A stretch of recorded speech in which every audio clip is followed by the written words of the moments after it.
Hello. Hi, everybody. Welcome to another Sales Hacker webinar. Thanks for coming today, everybody. We're really excited about this one. I'm your host, Colin Campbell, the Director of Marketing at Sales Hacker. And today we're talking about really referral selling. We're talking about different prospecting channels, right? So a lot of people rely on cold calling. Some people rely on inbound. But really, if you're only exposing your sales funnel to one prospecting channel or another, you're putting yourself at risk. You need to diversify your portfolio, just like my financial advisor keeps telling me. I'm just kidding. I don't even have a financial advisor.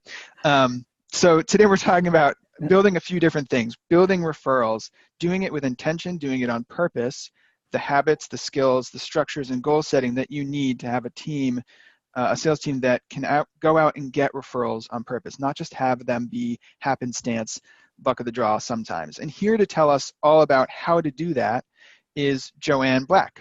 Joanne is a best-selling author of a few different books like No More Cold Calling, The Breakthrough System That Will Leave Your Competition in the Dust. You also wrote another book called Pick Up the Damn Phone, How People Not Technology Close Deals. So you can kind of get an idea of what Joanne's all about from those two book titles. Joanne, thanks for joining us today. Oh, it's my favorite topic, Colin. I'm always thrilled. We're really excited to have you here. This is something that I think not enough people do, at least do on purpose. So just a few quick things for the audience before we jump in. Number one is I want everybody to go down to the bottom of your screen, and if you've joined us for Sales Hacker webinars before, you know the drill. Participation's mandatory. So go down, open up the Q&A feature in your Zoom at the bottom, and just tell us who you are and what company you're with. I want to see who's in the room today. We can try to tailor our content to best suit you. So Jennifer at Basis Technology, Sarah Gilroy, Jay Hedges, Laurel, wow, so many people. This is great. Adrian Apsian, okay. J.K. Johnson.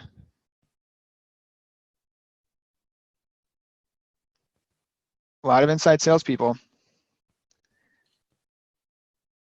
Lead Genius. Hi, Melissa. All right, thanks, everybody. It's nice to see you all. Sam at Technosphere. Hi, okay. So now that we know who's in the room, thank you for doing that. What we want to do, keep that window open.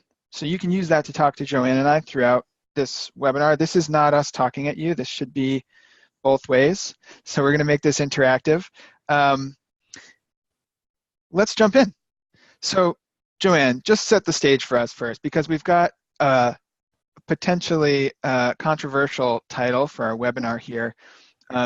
What are we talking about today? We're talking about referrals. And excuse my voice, I have allergies. And so one thing I want to be clear is that some people are really pushed out of shape when I say stop cold calling. So, but we're not going to talk about cold calling today. That is not the topic. I know many people are really good at cold calling. Mm-hmm. You do it well, you get results. If you're good at something and you get results, why say keep doing it? But that is not the topic today and not the questions. Our topic today is referral selling. But I'm going to say right now, don't ask for referrals yet. Not yet. We're going to cover a lot in our discussion today that will bring some enlightenment to you on actually what to do to get referrals. Because that's the thing. What's funny, I mean, just to set the stage a little bit, and what we're talking about today, I think the reason that this is an undervalued prospecting channel is because people don't actually know that there are specific ways to do this, times, the right things to say, the wrong things to say, what you have to have set up in the background to have it be part of your ongoing process to do it right. And so that's part of the problem, right? It is part of the problem, and it's something I realized years ago when the reason I founded my company 20 years ago is I knew my best business had come from referrals. Because that's all I've ever done is sell and manage sales teams. So I decided to ask a lot of salespeople and sales execs, do you like to get referrals? They gave me a huge list. Fabulous, best business ever. And then I said, well, do you have a methodology, a system? Do you work that way? And the answer was no. It was no 20 years ago. And it's pretty much know today. So I developed the Yeah. methodology to close the gap. So you're absolutely right, Colin. Yes, for once. So that's what this means. Stop right now because you don't know how to ask. So here's our discussion for today. We're going to talk about why referrals. What do they mean? Why are they important? What is your take on them? And then what gets in the way of asking? I call that the elephant in the room. We're going to address it, and I want your input on that. Then, as Colin said, there is a process, something we maybe didn't know about. It could be the best kept secret and anywhere, but what is it you need to do? 3 steps to build a referral business. And then how can you put referrals into practice? What can you do right away after our webinar to start with referral selling? I'm going to jumpstart your referrals, and then I have an opportunity for you. That is our agenda for today. And we're going to start with my definition of a referral. It means you receive an introduction. And the reason I put this photo on the slide is if the blue person introduces you to the green person or introduces you to the red person, you have a whole litany of referrals that could be yours. But it means that someone your prospect knows and trusts introduces you. You get an introduction from that person. That makes all the difference. People sometimes used to say, well, I got a name. That's not a referral. So, Joanne, I think it's important we're all talking about the same thing here. So if I didn't know you and I reached out to you on LinkedIn and said, hey, Joanne, Max Altschuler recommended I connect with you, does that count as a referral? Even if Max really did recommend that I connect with you? No. So, well, let's put it this way. So here, I have definite points of view. I want to tell everybody that. You don't have to agree with me. And a lot of people don't. But my belief is we use social media to build a relationship, to start a conversation. But we don't actually ask for a referral in any digital format, whether that's social media or email, because we miss the opportunity to get so much information, which we'll be talking about later today. So please don't say so-and-so recommended that I talk to you. Why? So I had one client, I think he was joking with me, but I'm not sure yet. So he referred me to his professional organization to speak. We're having this chat, and he said, oh, just go on this website here, find out who's in charge, and then write an email and tell him I told you to talk to me. So I stopped. I said, wait a minute, that's not how this works. So he laughed, and then, of course, he made the email introduction, and I got an immediate response. And that's how it happens. We call this how to get the one-call meeting. That's the way it works. When you get an introduction, not from anyone, but from the person your prospect knows and trusts, you get the meeting. I'd say 99% of the time. It's never failed for me, and I'm going to show you some ways to do that. So, Colin, even though you said Max said we should talk, I want to know why. I mean, I know Max well, I know you now, but what is it? Why do you want to have the conversation? We're all busy today, but we will take a call or a meeting from someone who's been referred. And the thing that always strikes me about that line, so-and-so recommended that I speak to you, is that if so-and-so is recommending it, then why aren't they writing this email? Right. If they're so eager that we meet. Why aren't they telling me, hey, you guys should meet? So we're drawing the line in the sand. When we, at least for today, in this context, this webinar, when we talk about referral, we mean somebody goes and actually makes an introduction between you and somebody else that might be a prospect or a connection for you. That's it. And we got a really, just as a quick question from Jenna Ermy. Can you go back to the previous slide really quick? I think we just want to get an overview of the agenda. So we're talking about referrals. We're going to talk about why people don't ask. There are 3 main steps, like 3 things you really have to address to start taking referrals seriously as an on-purpose prospecting channel. And then we'll get into that. We'll dig into that a little bit about some of the first things you have to do. And then at the end, Joanne has an awesome opportunity for all of you guys too. Okay. Answer your question, Jenna? Are we good? Okay, I think we're all good. Yeah, thanks. All right, so we're on the same page. It's an introduction period. Got it. And so here's what people have told me over the years, and see if this relates to your experience. When you've received an introduction to your prospect, I say you arrive pre-sold. Now that's a loaded word, but the fact is your prospect knows the reason for the conversation. It's very important that they'll take a call or a meeting, not just because you're a nice person, because most of us are, but because there's a valid business reason. So that's the pre-sold part. They know the topic and they agree to meet with you because they know you'll get some insights from the conversation. Your sales process shortens. So think about it, right? You're prospecting. How do you decrease that? You get the introduction, you get the meeting, done. It's not sending 8 to 15 emails or touches to get to someone.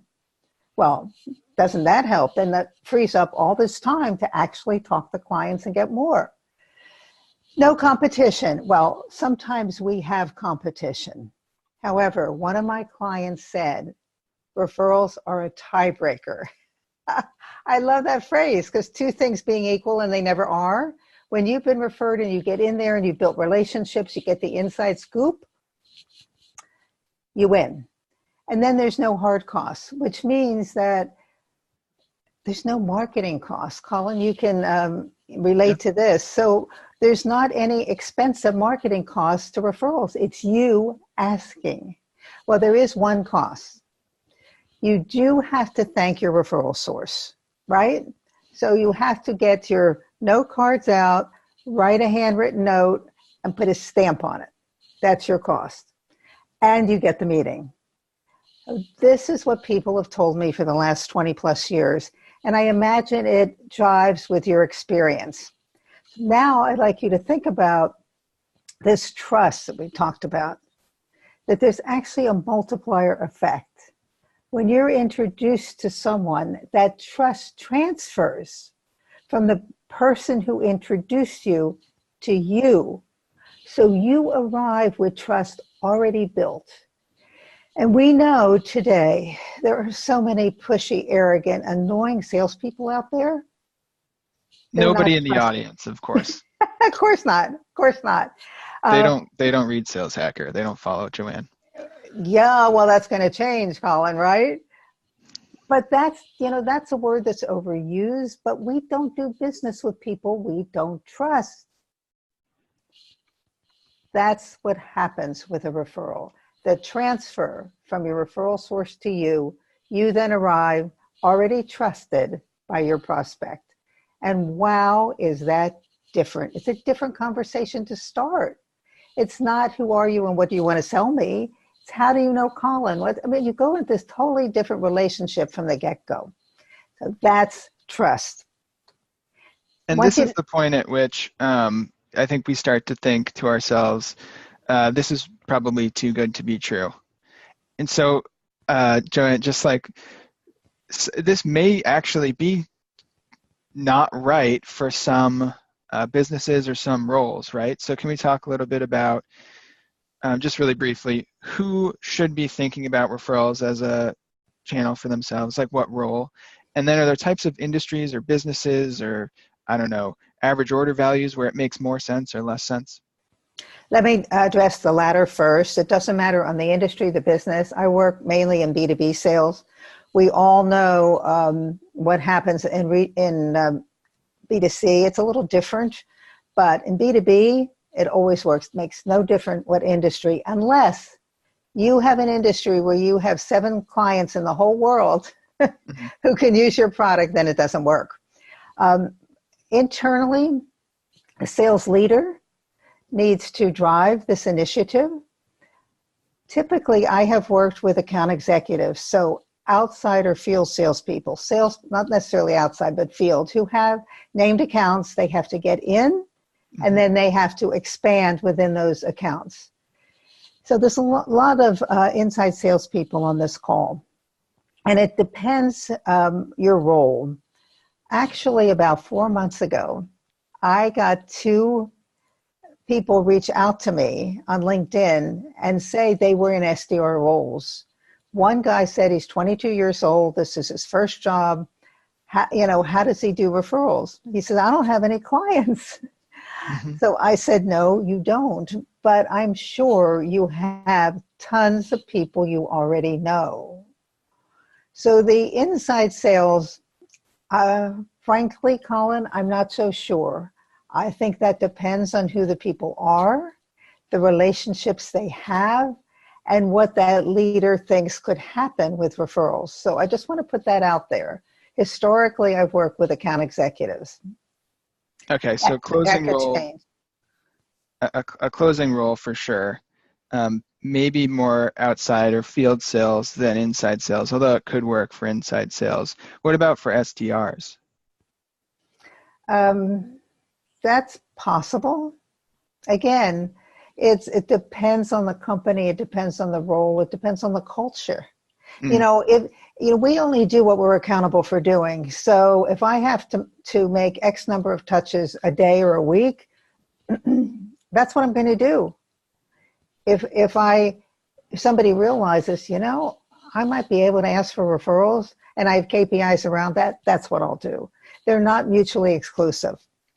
Right. Okay. And the other thing I think I just throw out there really quick is that if you're in an SDR role now, maybe you want to be eventually in a sales leadership role or an AE role. Good idea to start building your network now and building referral skills now, because it is a skill, just like cold calling. You have to practice it. Okay. So given what we've talked about trust, about all the value of referrals, I want you to think about a time when you have gotten a referral. I'm sure all of you have had at some point. What happened? So here is the question, and we're going to have a poll in a minute. When you were introduced to the person you wanted to meet, what percent of the time did that prospect convert to a client? Now you may say, oh, Joanne, I think it's 30%, maybe 35%, maybe even 40. You might say 50, 55, 60%. You might say 70%, 90, 100. So think about this. It'll take you a second. This is not a deep dive. We have a poll for this. Yes, we do. Earlier I mentioned participation is mandatory. You're going to see a poll pop up on your screens, and you answer this question for us. Give it a little thought.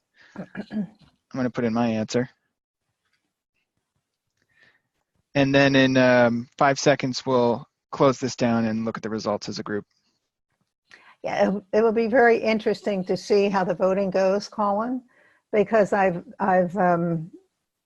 done this poll many times on webinars, also when I speak to sales teams. And when I speak to sales teams, I ask them to vote with their feet, which means on any one of these, they stand up at that percent. And then everybody can see what the vote is in the room, and then we have a discussion about it. So I've been doing this poll for the last 15 years. So it'll be interesting to see how people voted today. All right, let's take a look at the results.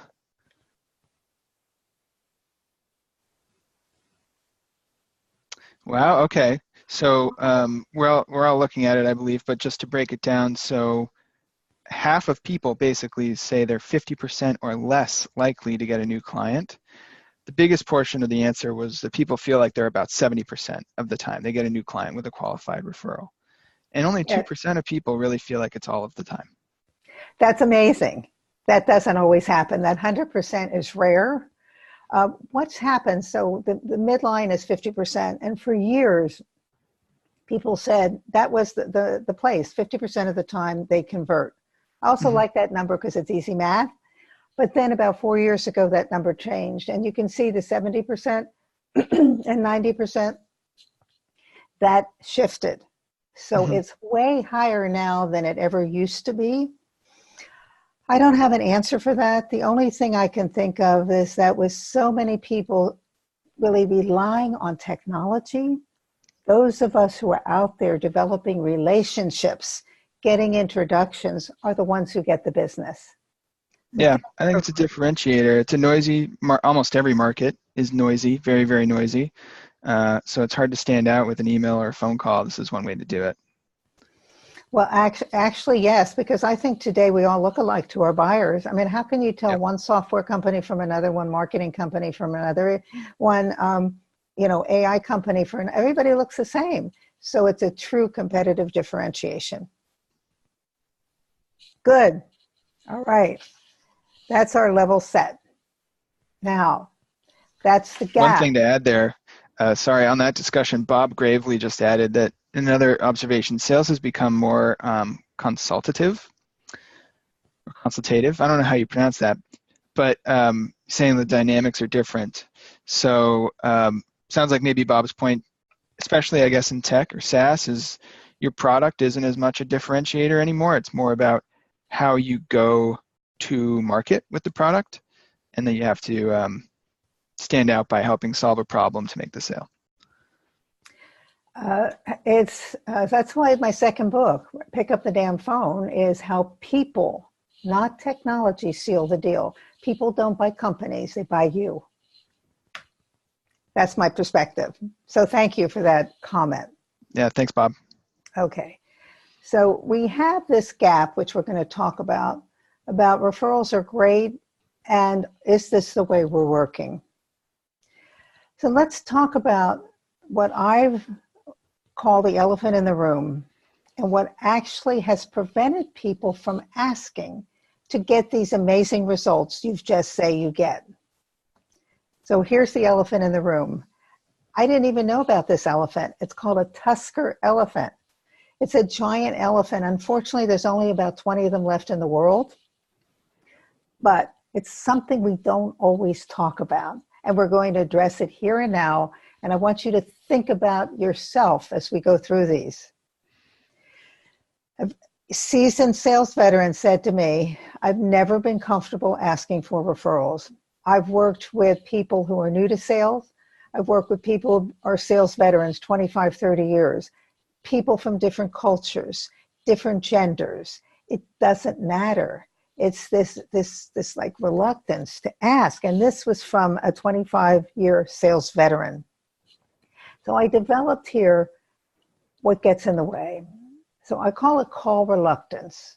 Many of us feel, oh, I'm asking for referrals. It really feels pushy. It's in your face. I'm not that kind of salesperson. We know that. It's asking for help. That's not really cool in our society. And when you break it down, yes, we are asking for help. But think about it this way. If someone you knew and you liked and you trusted came to you and said, hey, would you help me out? Did you? Of course. Yes. How could you not? But we don't think the other way, that people would do the same for us. Yep. The biggest reason is they might say no. You see, referral selling is the most personal kind of selling we can do. Our reputation's on the line. About 15 years ago, I did a lot of public workshops. And when I started teaching these referral skills, one woman one day raised her hand and said, Joanne, this is great, but I'm just not comfortable asking. I hadn't thought about that until then, but it's gotten even more urgent to talk about it because they might say no. So we had that fear of rejection. And then, oh, did we deliver? Did we do what we were supposed to have done? And I love this one. Other things took priority. Okay, everyone. What could be more important than getting a qualified pipe and driving revenue? So that last one's an excuse, but it's one I've heard over the years. So that's a lot of what gets in the way. So go ahead. One of these that stands out to me, my background is in account management at a marketing agency. And our sales team used to come to us all the time asking for referrals, or at least references.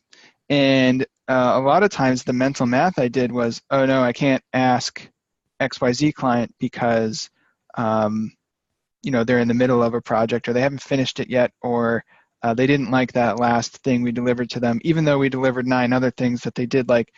So this sensitivity to what about the service delivery? What if they don't like the service delivery? We're the product. How do we get around that? Well, you do a good job in the first place, Right. obviously. But if we have these strong relationships with our clients, they will have told us long before this. And Mhm. we typically have many different relationships within client companies. And so we need to tap into the ones that we know. And, obviously, there's screw ups from time to time. It could be us, it could be the implementation. We don't know, but we need to make it right. But if we wait to ask for a referral and then find out we've screwed up, no, that means we really don't have the relationship.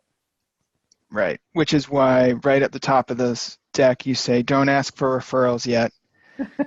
Right? You Right. can't just go in like a bull in a china shop. You have to have a relationship first. And if Mhm. you are worried about hearing back from the prospect or customer, no thanks. We have a problem. Um, if if that's a can of worms you're afraid to open, then maybe you should open the can of worms and solve the problem. Right, right. Yeah, good point. Good point. And we should be But doing that all along.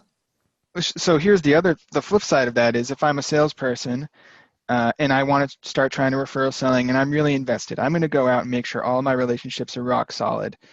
Um, but I go ask some people for referrals and they say, oh no, I have a problem. Now all of a sudden I'm spending my time solving problems, right? Instead, and I'd rather be selling to new prospects or their network. So how do I avoid becoming just a problem solver, like a reactive role? Well, again, if that's when you find out, you're way too late. But that's what you need to do.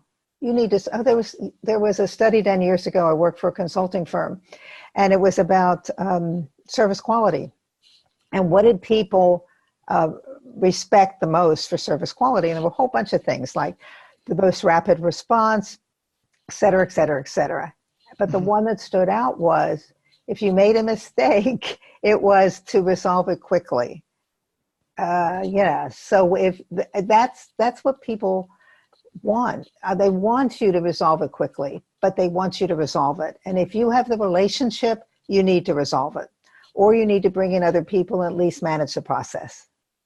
So does that mean if I have a customer and they expected us to reach some target 6 months in, and we didn't reach the target, but we're honest and open about it and we're having a conversation, can I still ask that customer for a referral, or do I have to get results first in order to ask for the referrals? No, you don't have to get results first. And here's the thing that I say you can ask anytime during the sales process when you've delivered value. Okay, that's an overused word, but what does that mean? A client has said, thank you. You've given them an insight, something they didn't think about. You've saved their job. You've done a lot of different things. You've coordinated um, between different divisions. You've done lots of things.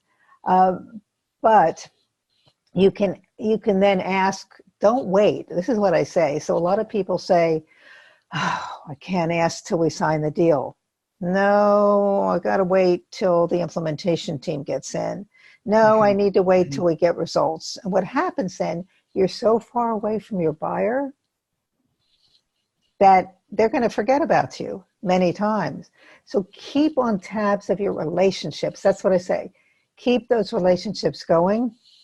And if you haven't delivered, Colin, like you say, there must have been some remedial work between month one and month six.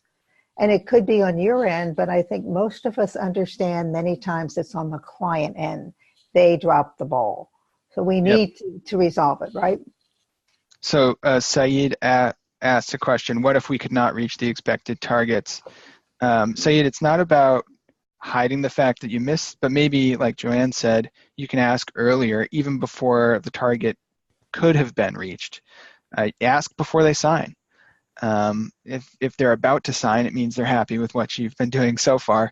If they're at that happy point, maybe that's a good time to ask It them. is. It is good. Great. Okay. A couple other people have asked, Bob, Daniel, if we're recording this, we'll send it out. Yes. Yes, we're recording this. We'll send it out. Share it with your team. Share it with everybody. You'll get it at the latest tomorrow. Good. Okay. Moving along. So here's the 5 levels of call reluctance that I want you to think carefully about. The first is the fear of even asking. We've talked about that. it feels pushy. They might say no, they don't like me, all of that. So that's the number one fear. And then the second fear is asking for the introduction.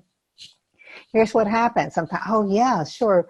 Like Max said, Colin said, Max told me to talk to you. Yeah, but if Max made the introduction, it would be different. So sometimes we get a name. We're so excited to get the name that we move on. Right. Right? And then we don't, now I have to ask for the introduction. Well, that feels like a lot of extra work. I'm intruding on the client's time. I'm asking that person to do something for me. Doesn't feel right. All this are perceptions, and I treat perceptions as real. So that's the second level of referral reluctance. Third level, asking about the referral. And this is one of the key reasons, Colin, I talk about never, never, never ask in any digital format. So once that the person has come up with a person and you ask for the introduction, and you need to start asking questions. Well, how do you know this person? What do you think about knowing what I do would be of interest to him or her? What's this person like? You get all this intel you'll never get on LinkedIn or any other place. This is how do they make decisions? What's important? That requires a personal conversation. So you can start online, but then you need to take it offline and actually talk to the person. If you miss this, you go in just like anybody else goes in. You don't want to do that, right? So Joanne, can you introduce me to Max? And you say yes and introduce me. You're saying that's not enough. I should have said, Joanne, can you introduce me to Max? And you say yes. And I say, great, thank you so much. Now, by the way, I wanted to ask, how do you know each other, right? I should ask follow-up questions. Absolutely. Sometimes I found out, it could be a next door neighbor, it could be a brother-in-law, somebody they worked with, all different things. So in one instance, one of my clients referred me to, I didn't know he was at this time, the CEO of a Fortune 500 company. And when I saw that, oh goodness. But what happened was when I got the meeting, which I did, I went back to my client who referred me. I said, tell me about what he told me all this stuff. Told me what he was like. He told me in the past what he did. He told me he's a big guy and used to be a bouncer. I was, I got all this TMI in a way, but I learned what he was like. And the conversation was amazing because I learned what it really wanted from salespeople were insights. We talked about his son going into sales. We talked about a lot of things. But see, you miss out if you don't do this part because you come in prepared. And if sales is about anything, it's about being prepared. Okay? Then confirming the time frame. So when will you be able to make the introduction? Well, that sounds like I'm asking them again. But remember, this is a person who's offered. So get some time frame. They may say, I'm seeing him tomorrow for lunch, or we have a call scheduled next week, or, we're going to be on vacation, whatever it is. When are they going to be able to make the intro? And then offering to send an email intro. Now, most times today, email is the way that people introduce. But we need to make it easy for our prospects, our clients. I think we always need to make it easy for people to buy. That's been my mantra. Mm-hmm. But in this case, I'll say, would you like me to send something so that you can tailor it and then send the intro? Oh, I'd love it. Once in a while, they'll say, no, I know you well enough, Joanne, you don't need to do this. But it is not a long email with an attachment. No attachments.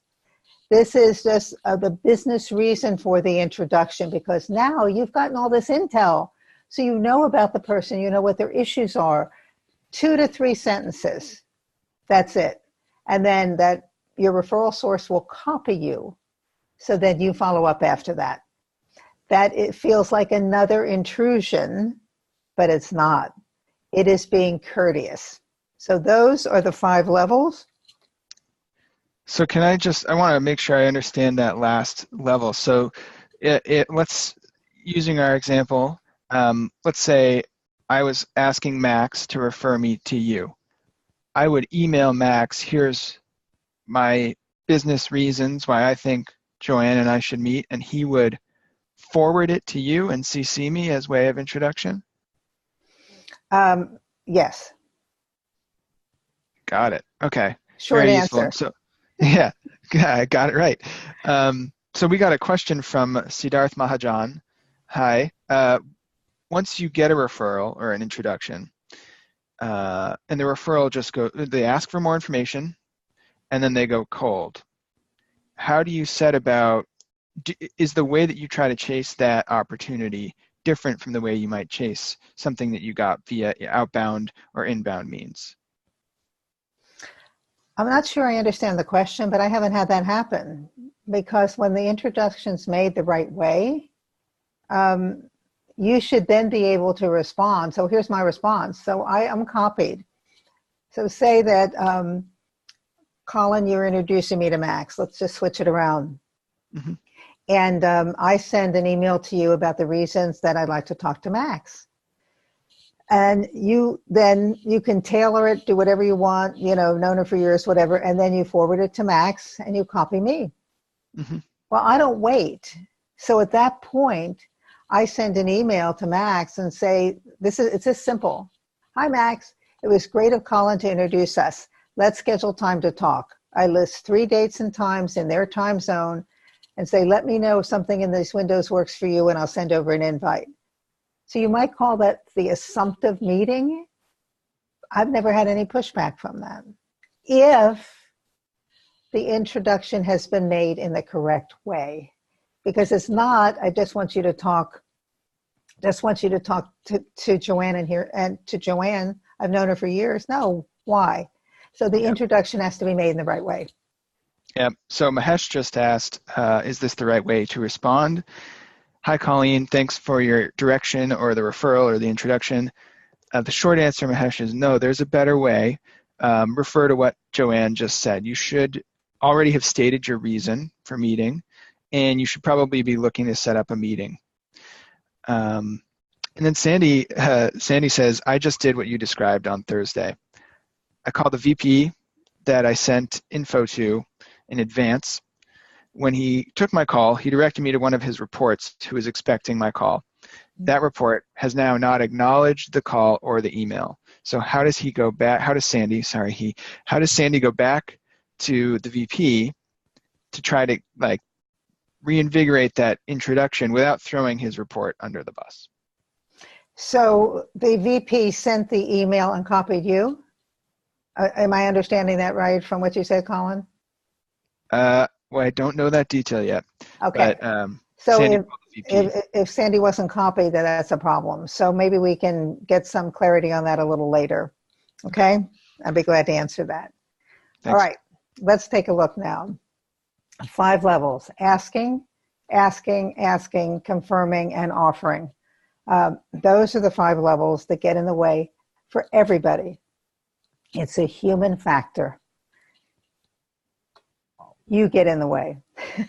It's a perception, but think about what you need to do to get over it. So now let's look at the 3 steps. We know referrals are great. We know we're not asking the right way. What does it take if you really want to adopt referral selling and make it your number 1 outbound prospecting approach? That doesn't mean it's your exclusive one, but it's your focus. I love this term for culture. Culture's what happens when people aren't looking. Mm-hmm. Because what we're really doing is building a way that we work. If you own your own company, or if you're an independent salesperson, it's your own culture about referrals. How are you going to operate so referrals are in your DNA? That's what it's about. If you're running a sales team, same thing. I have a client now I'm working with on building a referral culture. That is kind of a newer term, but I love this definition because it makes absolute sense to me. In fact, last month, I was giving a presentation to a fairly large sales meeting. It was called Referrals Are Retro: How to Build a Referral Culture in a Digital World. And it worked every time because they got it. It's not just fluff up in the air someplace. There is a process. So here's what it takes. 3 things. You need a strategy, you need to build skills, and you need to execute with precision. So let's unpack each of those. Strategy. Now this applies whether you're independent or you're running a team. I don't believe in strategies being pages and pages long. It's really a way for you to, it's kind of have a Cliff Notes, cheat sheet for what you're going to do that you can look at all the time. The first question is, what will success look like? If you're going to actually build your business through referrals, what has to happen? You need to answer that question. And that gets into what are your referral goals? So they could be many different things, but it's also about driving revenue. And referrals are the fastest revenue driver. So maybe I'm going to have X number of new clients. It could be you're expanding in other verticals. It could be just the revenue number, which you need to break down. But and if it's a revenue number, then what's your average deal? And then how many deals do you need to get that revenue number? I know you know how that works. Then you need to set metrics, activity metrics and results metrics. And here's why. Results metrics are a lagging indicator. You can't manage to those. But activity metrics are key. And here's a couple I recommend all the time. The first is, who are you going to ask this week? If you don't ask, you don't get. So the first is ask. That's the first activity metric. Ask. And the minimum is 1, by the way. Second, how many referrals did you receive from the people you asked? Then how many meetings did you schedule? Then how many meetings did you conduct? Then it goes into your CRM, most likely as an opportunity or something to follow up with. Mm-hmm. But if you do those activities, you will get those referral results because you can pace yourself and manage to your activities. Make sense, Colin? I think it does make sense. Yeah. So let's say I have named accounts, and this is actually related to a question that came in. One of the things that's just striking me is I have a named account. I know I need a meeting with Daniel, I'll use your example, the CFO of a company. But maybe I don't have connections at that company. So do I try to reach out to other executives or maybe accountants at that company and make relationships with them to get a referral? Or should I then put my attention elsewhere where I do have connections, where I do have relationships, and try to use those already, and try to use those to get introductions to another CFO? In other words, what if my named accounts I don't have contacts or relationships with? So I have 2 answers to that. The first is, it's pretty rare today when we can't figure out who knows somebody. I mean, LinkedIn is an amazing tool. If you have Sales Navigator and you use it and you have Team Link, you'll see who in your company has different relationships. You always go where the relationship is. So it might not be directly to the CFO, but it could be to other people. And if you're talking to other people and you're introduced, you get some more intel from those people because they're willing to talk to you. So I think that's number 1. So you always go with a relationship. It may not be direct, but get in. And certainly relationships all over that you have within companies. So I had a meeting last week with someone I haven't been able to meet in person with, I think in 2 years, because she's always flying around someplace. And I was in her geography. And we had the most wonderful discussion, continuing the relationship, and she offered to refer me. She offered. I didn't have to ask. It's about continuing to build relationships. We need to be out there meeting people, going to events, going to conferences, continuing to expand our network. That's what we need to be doing all the time. When we're talking about goal setting around those practices, and I mean, this is a pretty big cultural shift, so it makes sense to me to start small and look at the activity, the ask, like make it a minimum of 1 for whatever time period, 1 a week, 1 a day. But what are some mistakes that people make when they try to set goals? Like, what's the what not to do if I'm going to go set goals for myself and try to start referral selling? You need to start with these questions. Why am I doing this? Because you So know if I you're just, successful, right? right. So if I set goals based on a hope and a wish, that's the mistake people make, that they don't have a grounded activity plan to support the goals. Well, a lot of people don't set goals because they don't want to be accountable for them. Right? Doesn't make much sense, but that does happen today. So here's the thing with goals. You have to write them down because otherwise they don't matter. And you have to look at them monthly and adjust them. You may start with a lofty goal and it may, I don't know if I'm going to, so you might need to have smaller ones initially. Mm-hmm. Or maybe you start with a smaller one and you say, well, this is really working. I need more. So look at them every month and adjust them. It's not set in stone forever. All right, makes sense. Okay, That's helpful. okay, Thanks. good. All right. And then you need skills. So one of the things that people forget is that referral selling is a skill. It's a behavior change that has to be built and reinforced. I've talked to some sales leaders and they've said to me, Joanne, I tell my people to go ask for referrals. I said, well, how's that working for you? It's just dead silence because it doesn't work. You can't tell people to change behavior. They need to build skills in order to change behavior. It is definitely a skill. And then execution, because without execution, nothing changes. So we need KPIs that are aligned with referral goals, because Yep. unless that happens, right, it won't happen. And I've highlighted this accountability for results. This is what's been missing in so many skill building opportunities. The people show up, oh, that's nice, and then nothing happens. Yep. Well, I only Yeah. work with people now who agree to be accountable for results. So if a company has 20, 30 salespeople and 18 raise their hand, those are the people I work with. For individuals, the same way. I don't want to work with anybody who doesn't agree to be accountable because it would be a waste of your money, your time, and my time. It doesn't work. It doesn't work. And then with any skill, you need reinforcement and coaching. And we know that. I mean, look at any professional sports, right? What do they don't only have one coach, they have all these different coaches. They're always out there practicing. And, okay, so I'm in the Bay Area. So Seth Curry, you see him out there practicing hours and hours and hours and hours. Every top athlete practices, has coaches, and gets reinforced. I mean, really, if you break it down, why do we need a trainer at the gym when all the equipment's there, right?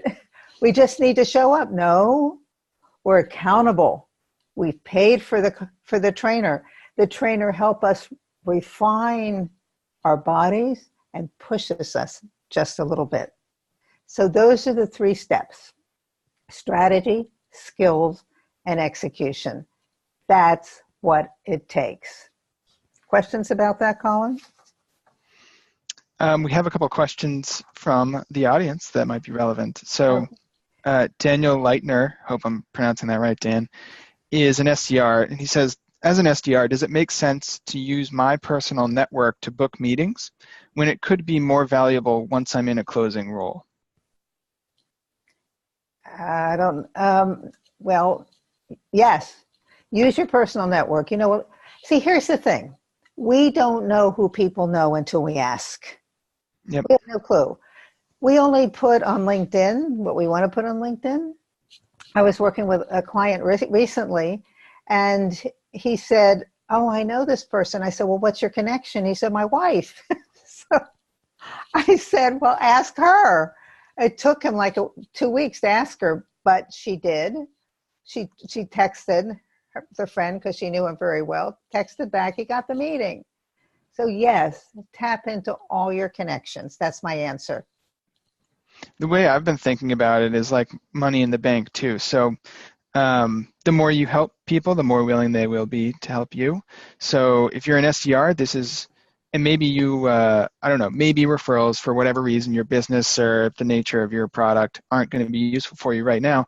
This is still an opportunity for you to invest in the relationships that may be useful later on. Absolutely. Absolutely. You never know where those relationships go. Never know. You don't. And we've got another question actually about KPIs if you have a second, Joanne. Yep. So Jenna's looking for an example. I think we've painted a broad picture, and obviously we know that it needs to be appropriate for the business in question, but when you see a lot of these plans implemented, what do these KPIs usually look like if there is a usual type? Yeah, so I'm working with a client now, and they have specific KPIs around referrals, about the number of meetings they need to have each week. And meetings, in this case, everything they do is in person, but certainly can be virtual. The number of people they ask. But it starts out with a number of meetings, getting together with people, either in person or on the phone or virtually. That's why I say pick up the damn phone, but it's not the cold call. It's actually build and expand your relationships. Yep. And then they have, so it's about, they have KPIs about the number of meetings, about the number of referrals they receive, and then they also track all of the business from there. But the KPI has to start with a number of meetings. That's what it is. Because if you have the meeting, that's it. If you don't have the meeting, it doesn't matter. You're never going to get the business. There you have it. All right, thank you. Okay, so now I want to see, we said strategy, skills, and execution. I want to find out who has all three. Strategy, you built your referral strategy, you built your referral skills, and you've executed it.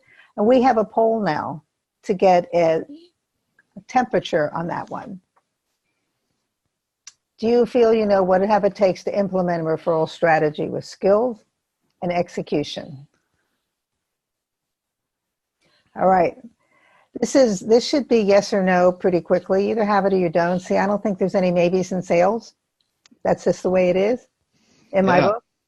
Let's find out the results. Okay. If you've had time to answer, let's see what we got.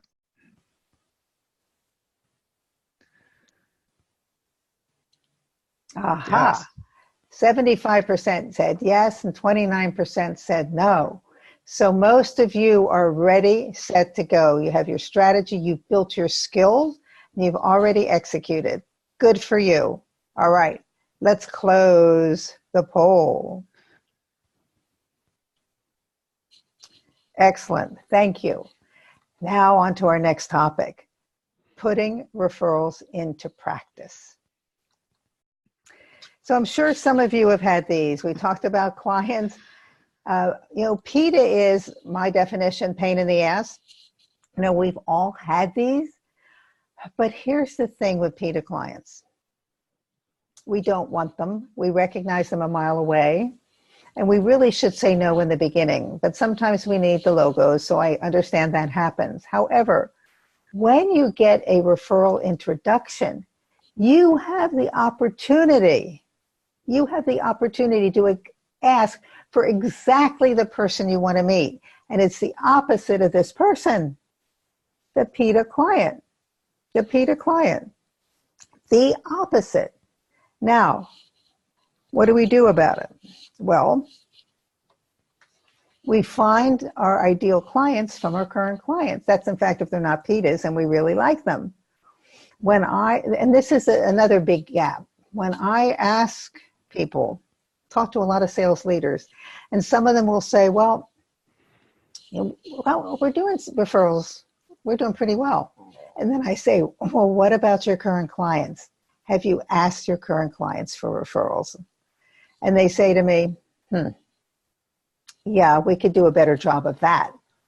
Mm-hmm. When I spoke to this meeting I told you about, there were 130 plus people in the room. And I asked the group, who has asked every one of their clients for a referral? And that's not your main client, it's everyone you've come in contact with during the sales process. Oh, not one hand went up. When I then asked the next question, how many of you have asked some?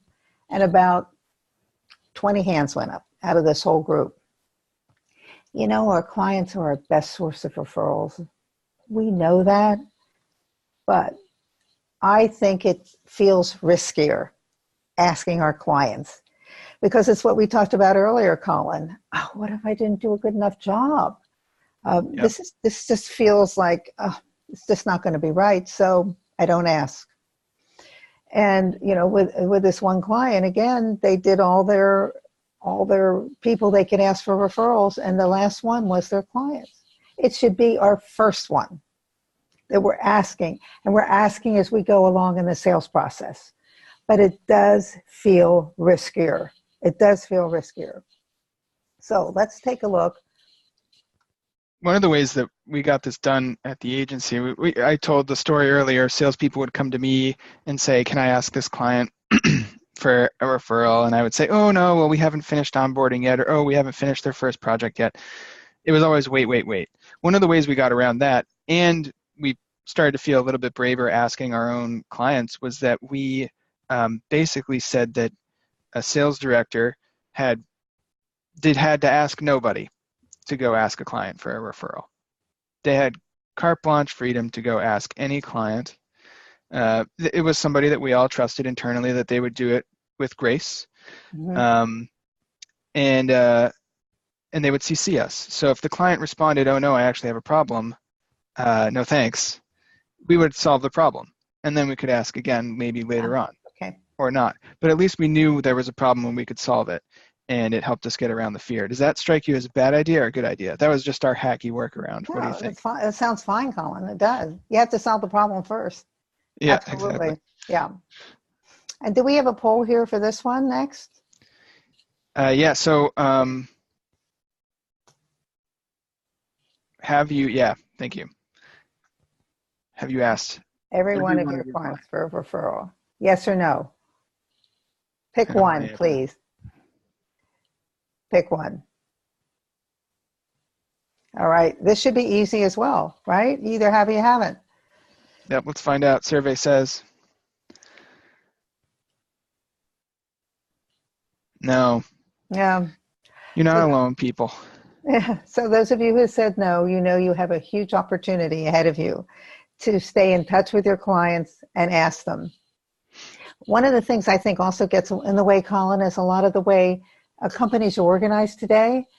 So I'm an account executive. I sell a deal, and then I move on to the next one. I hand it off to customer success, but I've left all these people I could be asking.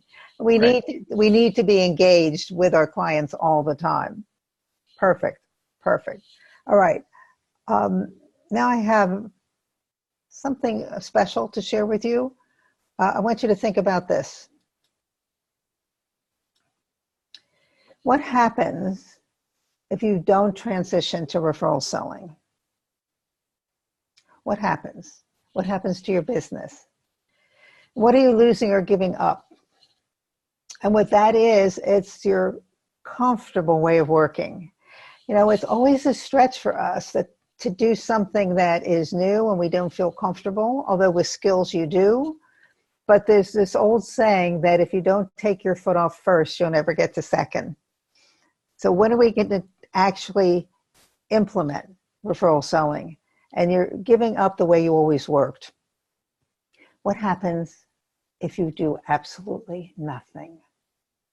Nothing.